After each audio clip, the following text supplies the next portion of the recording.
Episode 23, boys. I think it's episode 23. We did have a video taking this car to the track, doing a gnarly burnout in between there, but episode 22 was the dyno video. And you're probably confused because the title of this video is another dyno video. But if you guys watched that video, you would know that we had a lot of issues with our boost controller on the dyno. Since then, I explained in our last Honda video how YouTube comments saved my 400 horsepower turbo Civic. That was one of you guys leaving a comment on the video about the boost controller. It helped me resolve my issue. We got it all dialed in now. We got a Speed Factory 3 port on there, and everything on this car is dialed. We have been beating the wheels off this thing for the last like 2.5 weeks, just having a blast with it. But I always get one question at car events with this thing. How much power does it make? And I can't answer that. If you guys watched the last dyno video, you would know that on 8 pounds of boost, we made about 386 wheel on wastegate pressure. So right now on the street tune, we are at about 16 PSI. So she's gonna make some sauce, boys. Now we don't have much time for this intro just because we do gotta get to the dyno. It's already 5:10 and we gotta be there by 6. I worked a full day today, so we're doing this in the afternoon. But before we get into today's video, the reason I'm starting you guys on the tripod like this and we're starting a dyno video at my house is I gotta give a huge shout out to today's video sponsor, myself. I've always wanted to do that. We got a Something Cool merch drop, boys. This drop actually went live in May, but I restocked on so much of the Honda stuff because you guys loved it. As you guys can see right now, I am covered in Honda merchandise. We got t-shirts. These t-shirts are so freaking comfy. I kind of balled out on these this time. Last time with the Something Cool shirts, I went a little bit cheaper, but these are really, really high quality shirts. Screen printed logos, Honda logo on the front, somethingcoolco.com on the back. And we got all sizes in these shirts from small all the way to 2XL. We also got the Honda jet tags, dual-sided embroidery. These are super high quality as well. We got the Honda hoodies. These things are so comfy. This is my new favorite hoodie, so much that I have worn this and washed it probably about 20 times already. We got the somethingcoolco.com logo down the arm, big Honda emblem right on the front of the hoodie, and then the back is empty, nice and simple design. Screen printed logos, super high quality hoodies. And they're ridiculously cheap too. The Honda hoodies are only $60 Canadian on the website plus shipping. The Something Cool hoodies are only $55 Canadian plus shipping. I guarantee you guys, you will not find a content creator on YouTube selling stuff for cheaper than this. I looked at so many different content creators and I tried to beat their prices by at least like 30%. And the last Honda piece that we got on our body right now is the hat. We got Honda hats. And I had sunglasses on, so I'm gonna show you guys this nice up and close. We got the green bottom to the brim, Honda logo on the front, and that is it. Nice little snapback design. I wear this hat every day now. Last piece we got to the puzzle here is the Honda shop flags. Big ol' Honda shop flag. It looks super thin on camera, kind of see-through, but once you put it on a shop wall, it looks phenomenal. Good old Something Cool logo in the top corner over here. Super cheap too, $30 Canadian plus shipping on the website. And we sold out of these so fast on the first time I released this drop that I went ahead and ordered, I think 20 more of them. So they're gonna go fast. After this video, you guys make sure you go and grab one. Now, if this is the first time you guys have seen one of the videos on this channel, I'll give you a quick rundown of the build. This is a 2010 Honda Civic SI, full budget build. We got a CX Racing turbo kit, CX Racing dual ball bearing turbo. We got a Jack Spania Racing fuel rail, all custom Jack Spania Racing fuel lines, Jack Spania Racing fuel pressure gauge, bull boost performance, engine mounts, catch can, custom battery mount, Jack Spania Racing upper coolant housing, CX Racing rad hoses, stock radiator, Honda 4-bar map sensor. We got a Honda Flash Pro inside the car, and we got my favorite mod on this thing, the stock exhaust. And the reason we have the stock exhaust, oh, forgot one more Honda thing. We got the stickers. Those are only $5 Canadian a piece. Nice and cheap for the boys. We also got the CX Racing blow-off valve tucked in the fog light hole right there. CX Racing 38 mil wastegate. We did not change it out. Everything from the CX Racing kit we used, including the intercooler, which is covered in bugs right now. But we made it all fit. Now, I'm not gonna make this intro any longer than it already is, but I just wanna say from the bottom of my heart, I appreciate your guys' support. A lot of work went into making this Turbo Honda build series. And if you guys are confused about what Honda means, I'm just gonna read a little definition to you guys. this goes out in the something cool merch drop notification emails. And I'll put a little screenshot on the screen right here. Honda definition: a passenger vehicle produced by the manufacturer Honda that has been so heavily modified by the owner it can no longer identify as a Honda. A Honda was never meant to be this rowdy. You made it that way. And that's what we did, boys. This thing is rowdy as hell. It eats tires all the way into third gear. So just to get final numbers for you guys, I reached out to Matt. He said we could throw this thing back on the dyno. So I'll see you guys on the rollers.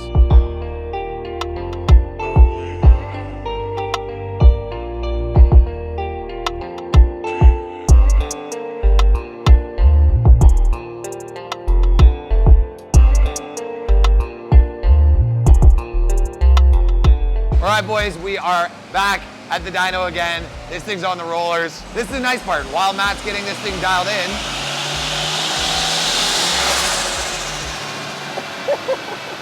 stock exhaust, that sounds insane. I don't know if he's doing full stock. He is. Then I don't know how well this thing will hold up if you do pulls on stock exhaust too. I don't know how restrictive that's gonna be. That's okay. He liked the quiet exhaust. Well, we made it to the dyno, boys. We're finally gonna get a final number for you guys on how much power this thing makes. My guess is about 400 to 425, but if we can break that, that'll be crazy. Like I said, I showed you guys the setup. The one thing I did forget to mention was we are on a DW 340 liter per hour pump. No fuel pressure regulator, just a stock electronic regulator. So I'm not gonna waste any more time. Let's get straight into tuning this thing and see how she does.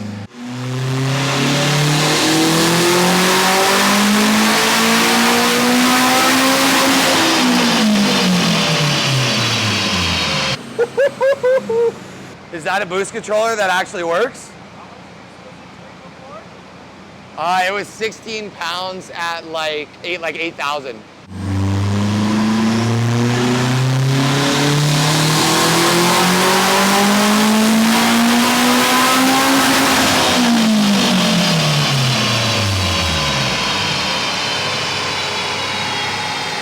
This car sounds insane. I didn't realize how crazy K-Series engines sound until I got one. I love this thing. Also, just quick peek right off the hop. First pull, she made 346 and 217.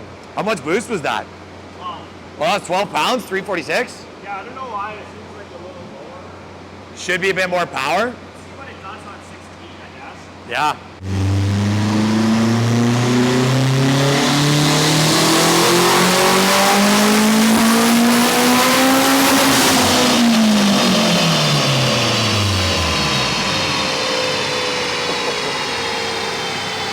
That one looks spicy, dude. What do we get? Holy, there's no way. What did you do? That was like 16. Yeah, there's no way, dude. That was spicy as hell. Yeah. Do you know what that made? Nope.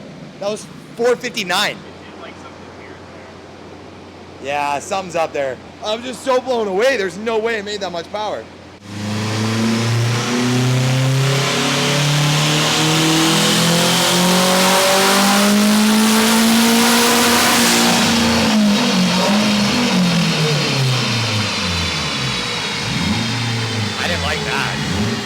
That did not sound good.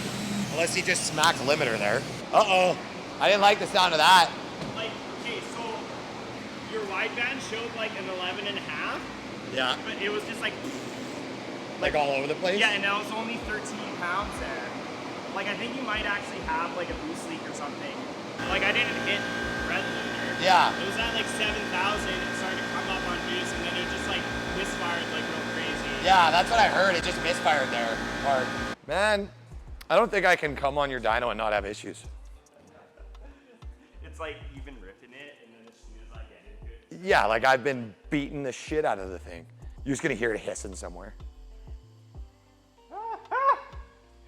That's gonna shoot off, 100%. It's coming off the turbo. It's on the lip, I think. Is it? Yeah, maybe, do you wanna put the T-bolt clamp on it? This should be fine. It's okay.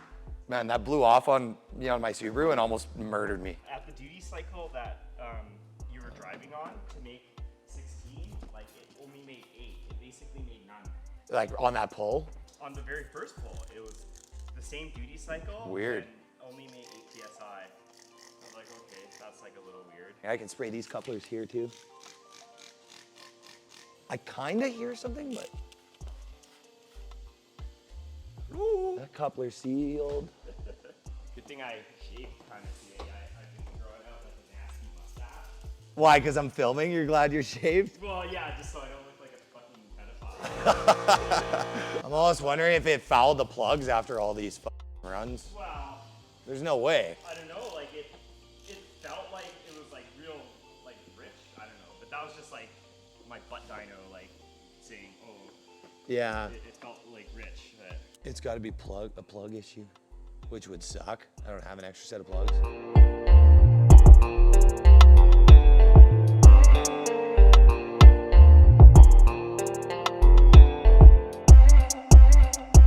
Okay, I got my other lens on here now, so it's super close, but I just pulled the plugs, checked them. They're really, really dark, so this thing is running rich. I think this glow shift wideband gauge is no bueno. It's not reading accurate at all, like 1 to 2 AFR out. So we just hooked Matt's Motec setup that he's got onto the cutoff underneath the car so that he can get an accurate wideband reading that he knows is accurate. And we're gonna go from here, and hopefully it doesn't cut again, because that was not ideal. It cut super, super hard, misfired like crazy. So we're gonna do a pull, and hopefully the plugs aren't fouled out.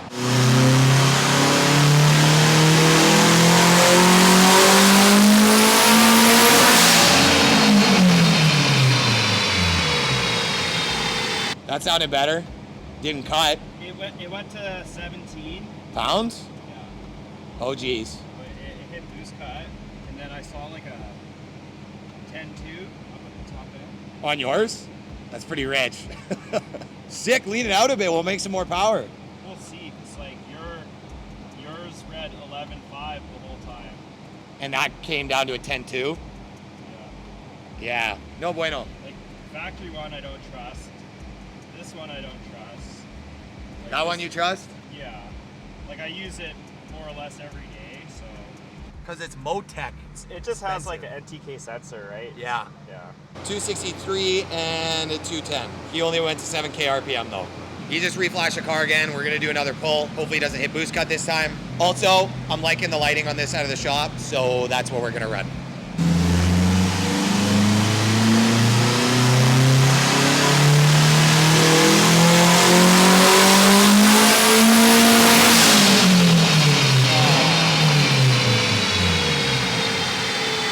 Uh-oh. It just makes no sense to me how it was like running so good for the last couple weeks. And even today, maybe it was just running that rich and it just hadn't fouled the plugs until we got up here. It's really tough to say. It's like we tuned the car on possibly a scabby, most likely a scabby Reading? on wideband. So it's just like insanely rich every single time you're doing pulls. That's like the only issue though. It seems like it.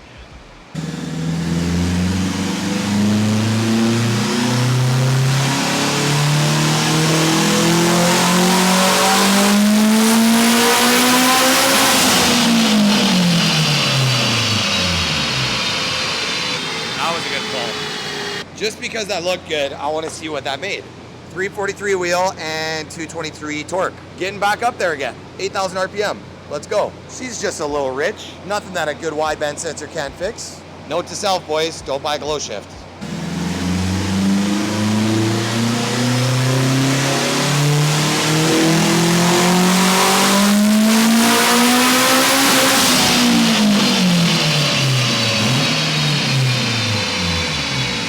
That looks spicy. What did we make on that pass? Ah, that was the spicy one. You can tell by the way it lifted, dude, that was spicy. 429 wheel and 282 torque at 7,900 RPM. Oh my gosh, that was a lot. That was 429 and like 280 torque. I could tell by the way it hopped after you let off. Do you smoke limiter there? Yeah. Did the AFR come up from a 10? It's good, yeah. It was like an 11.04. 1104? Sick.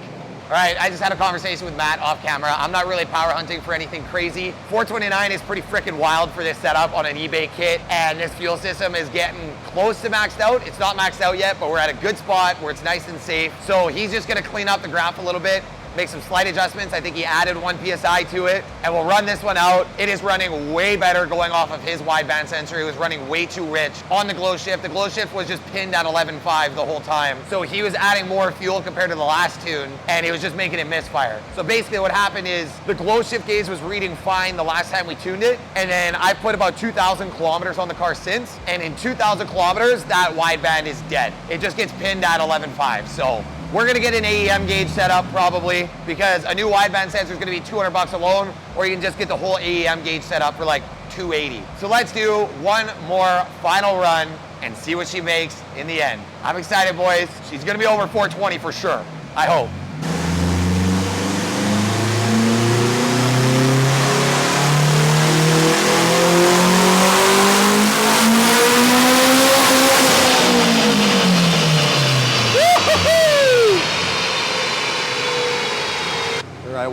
What you run?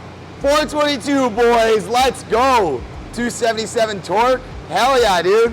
That ain't bad. We've been doing so many events lately, and at every single event, I've always said that my butt dyno said about 420, 425 wheel on this car. So the fact that we just made 420 wheel, that is sick. Let's see what the graph looks like once he cleans it up. Not bad, eh? Not bad. That was 422. That's pretty crazy for a returnless fuel system on 1200s in an eBay kit. Not bad, not bad. I actually didn't think this thing was gonna break 400. It's under 300 torque though, so that's kind of where we wanted to be. You said 300 is kind of the breaking point for these transmissions, so. Well, we'll see how long I can make it last. Might sell it and buy a drift car, we'll see. Dude, I want a 350. I want to find like a salvage title 350, rebuild it, learn how to slide next summer. Well, the wideband might be okay. We'll see what happens with that, but I need a light. We found something pretty freaking bad. Yeah, this freaking thing. I didn't even notice until I'm like, me and Matt are coming in here looking at the wideband, and I'm just showing him that the wideband sensor is like right down there. You guys can see it on camera. And then I look over here at the turbo, and where the manifold bolts to the turbo, like the exhaust housing, that stud is completely loose. I wish I could get a better shot of that. You guys can see right there. That stud is completely loose, and you can see how big of an exhaust leak this thing had pre-turbo, which is obviously gonna kill the amount of boost that this thing makes and throw off the tune like crazy when you have a pre-turbo exhaust leak. So I can't believe we even made boost on that. Like we just made 420 wheel with a massive exhaust leak and a bolt that's not even tight. I wonder if I snug that up, how bad of a leak it's gonna have. I'm gonna put a gasket on it first and do a run and see if it gets, like data log it, see if it gets stuck, and then I'll put a wideband in it. I'm just curious to see if that sensor runs like shitty. Like I said, the positioning of it is not great. Yeah, like upside down. Yeah, it's gonna catch a lot of moisture, and when it's warming up, that's ultimately what's gonna fuck it up. And just like that, we are back at home again. It is now like 9:45 at night or something like that. 9:35 right now. I had to drive Matt to go pick up a GTR that he still has to tune tonight, so I didn't want to take up any more of his time. We did get some final numbers on the Honda. I don't think we're gonna throw this thing on the dyno again. I talked to Matt and he's like, this is pretty much around what we're gonna make is in this range. And those are some pretty solid numbers. So he's gonna email me the file here. I can't remember what we made, but I am gonna put the dyno graph on the screen. Mustang dyno, pump, 93 octane Shell fuel. This car made about 420 to 25 wheel and about 275 wheel torque, which in my opinion is like the perfect place to party with these 8th gen Civics. The thing spins tires all the way to 3rd gear. If you set up a proper boost by gear setup and you get slicks on it, you could probably make some pretty good passes in the quarter mile. But for the price that we paid for this kit, dude, this thing is just so rowdy and so much fun. Unfortunately, you guys saw in the clip right before this when we were at the dyno, the studs did back out on the turbo to manifold flange, that T4 flange there. So I'm gonna have to get a metal gasket this time because the CX Racing gasket is one of those like multi-layer, like, I don't really know, like pressed gaskets. And I'm not a huge fan of those. The exhaust manifold gasket is also one of those. And I'm kind of scared that that one's gonna blow out too in case the bolts back out a little bit, because those gaskets do squish a little bit. So with enough heat cycles, they could cause the bolts to back out over time. This is why V-bands are nice, boys. You don't blow out gaskets. If the V-band is the right size, you don't blow them out. That's why we got all V-bands on the Subaru, because that was not a budget build. On the budget build, you run into problems like this. So yes, you can build an 8th gen Turbo Civic for cheap, but expect to run into issues like this on the way. It's not gonna be perfect. I'm gonna blame this one on myself for not just doing a quick nut and bolt check before we slapped it on the dyno again. I didn't have time this week. We just went straight to the dyno. I'll put that one on me, but that is gonna be the end of this video. It's not gonna be the end of the build series. I still wanna get a good POV drive and reaction video. So it is currently Wednesday night. I'm going camping on Friday in the good old GMC Sierra back there. And we gotta get this video up for you guys on Sunday. So I only got like a day and a half to edit this. So that's where I'm gonna end this video. I hope you guys are happy with the dyno results on the Honda, because I freaking am. She truly is a Honda, boys. We also did launch channel memberships at the same time this video went up. If you guys are true OG supporters, you guys can sign up now. You guys can read the details, but I am gonna be going over the channel membership details, and I'll make a channel membership intro video in the next video. Another thing I wanna throw out there just to close this video out, we just hit 7,000 subscribers in our last video, and right as I put the car on the dyno, we hit 1 million total views on YouTube, which is pretty cool to see. So thank you guys so much for always watching the videos and supporting. Make sure you guys check out the Something Cool Co website just for watching this video. If you guys are a subscriber, you can use the code subscriber5. It'll save you guys 5% off everything on the store. So peace out, you guys. Thank you so much for watching. I will catch you guys in the next video. The Honda is a certified ripper. We're blowing exhaust gaskets out. We'll get this fixed and she'll be back better than ever. Let's go.